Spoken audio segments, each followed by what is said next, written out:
Hello everyone. In this video lesson, I will be discussing trigonometry, an introduction to angles and triangles. I am your teacher, Mr. Mark Anthony B. Laroya. Let us now define what is trigonometry. A branch of mathematics that deals with the relations between the sides and angles of triangles and the calculations and measurements based on these sides and angles. So that means we're going to deal with sides, angles, and triangles in the subject trigonometry.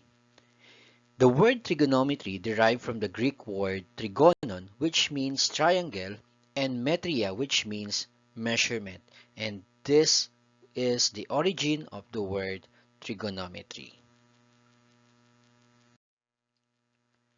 Let us now discuss the different types of angles. So we have the first one, the acute angle, that is an angle that is less than 90 degrees in measurement. In an angle, we have this what we call initial side that is basically lying along the positive x-axis. It's because if we're going to consider the vertex as the point of origin, our initial side is always at the positive x-axis, while the other one is what we call the terminal side or the moving side of the angle. The other one is the right angle, an angle that is exactly 90 degrees.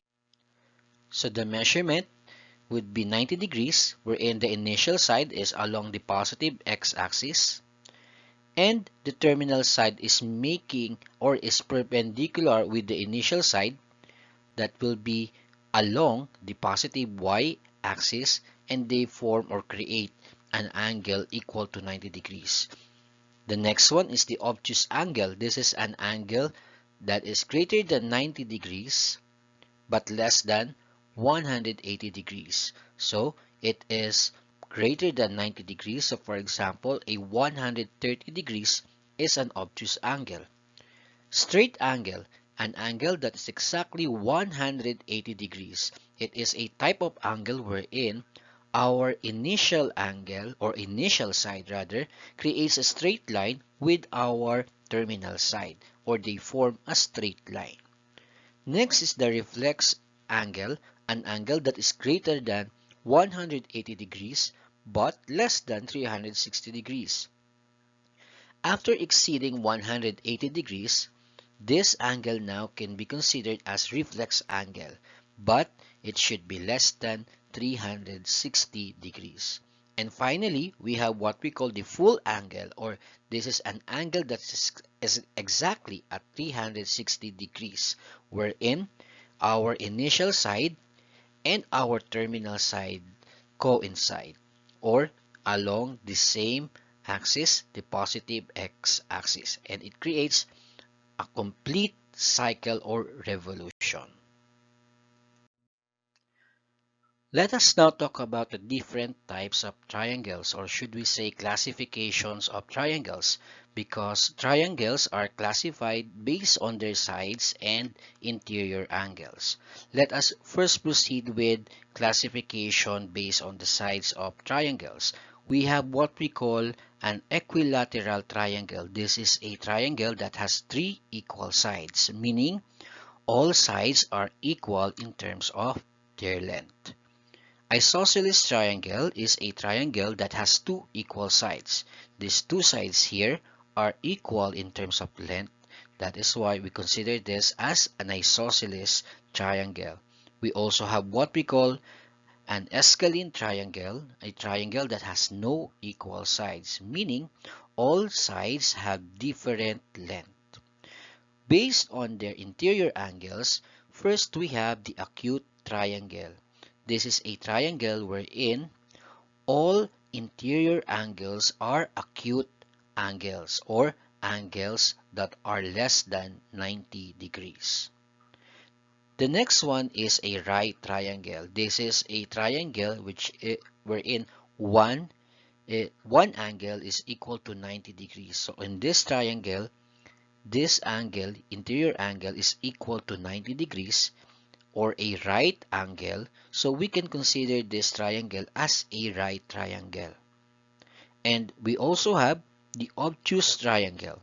One angle is equal to or greater than 90 degrees. This angle here is greater than 90 degrees. So we can consider this as an obtuse triangle. By the way, aside from equilateral triangle, we can also classify this triangle based on its interior angles. So, an equilateral triangle can also be called or be considered as an equiangular triangle because all of its interior angles are equal, which is equal to 60 degrees. Let us now discuss the different parts of a triangle. So we have here a triangle, and as you can see, we have capital letters A, B, and C. These are all what we call angles or interior angles of the triangle because they represent the interior angles or angles inside the triangle. These small letters here, small letter A, B, and C, are what we call the opposite sides because, for example, we have side A. It is called an opposite side because this represents the side opposite of its interior angle A. That is why if this is our angle B, the side opposite to this angle is what we call the side B. And then if we have this angle C, the opposite side of this angle is the side C. The sum of the interior angles is equal to 180 degrees, meaning all interior angles, if we add all of them, we will be having a sum equal to 180 degrees. Let's say we have a triangle, and to be specific, this is a right triangle because one of its interior angle is equal to 90 degrees.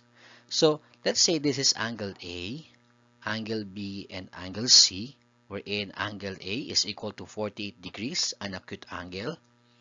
Angle B is equal to 90 degrees, which is a right angle. That is why we consider this triangle as a right triangle. And then our angle C is unknown.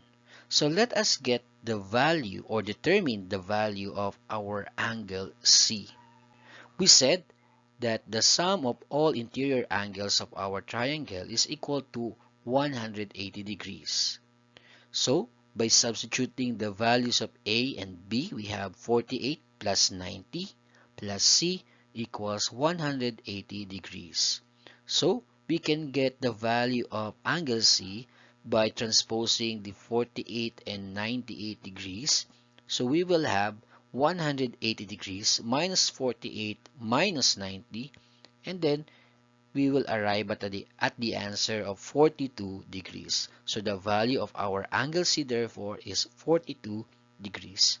To check if our answer is correct, we simply add all of the angles that we have, the 48, 90, and the one that we got for C, which is 42, and it should be equal to 180 degrees. Thank you very much for watching, and see you again next time for another topic in trigonometry. God bless.